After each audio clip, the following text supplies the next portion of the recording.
So I actually went to pay Slack a visit. I went to San Francisco and I knocked on their door. I had a meeting and I went to see this company that so many people were complaining was distracting them throughout their workday.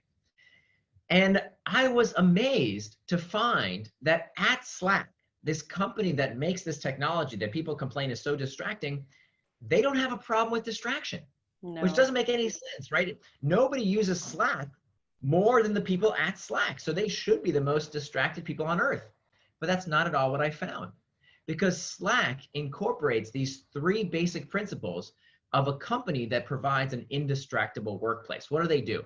Number one, they give employees what we call psychological safety. Psychological safety is when people can talk about their concerns, talk about their problems with the company without fear of getting fired, okay? Because what we find is that the problem of distraction at work is not about the technology, it's about our inability to talk about the problem of distraction at work. That is the real problem, that when people feel like they can't raise their hand and say, hey, you know what? I can't get my best work done. When people keep interrupting me, I'm not doing my best work. It's that fear of not being able to talk about the problem that is in fact the problem.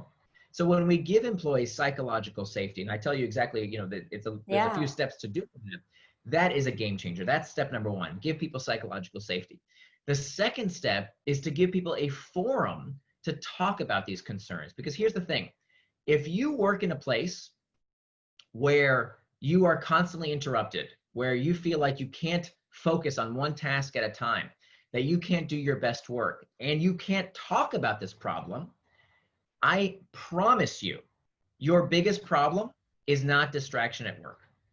You have all kinds of other skeletons in the closet that that people are not talking about in the workplace, right? There's always these problems that because people can't talk about them, they fester, just like a family that keeps secrets. If we don't talk about these problems and have a forum to talk about these problems, they don't get fixed. And once people talk about this problem of distraction at work, turns out it's a very easy problem to solve. People can solve it all the time if we can get the conversation going.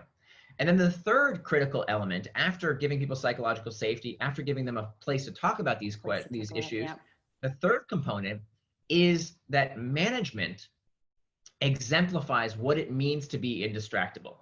So when I went to Slack, and I wanted to, get to the bottom of this very distracting technology and how, that this Silicon Valley company was building, I was amazed to find that not only did this company not struggle with distraction, but in company headquarters, if you go to Slack headquarters, still to this day, on their wall, there is this huge pink neon sign. You can't miss it.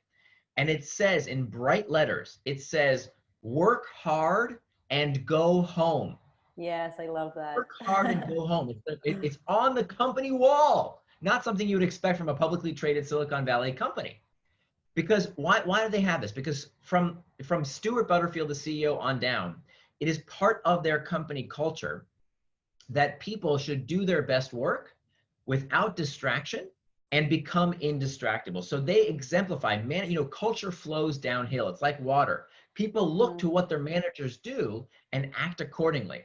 So you can't tell your colleagues, you're too distracted. You should focus on one thing at a time if you're constantly checking email in every stupid meeting, right?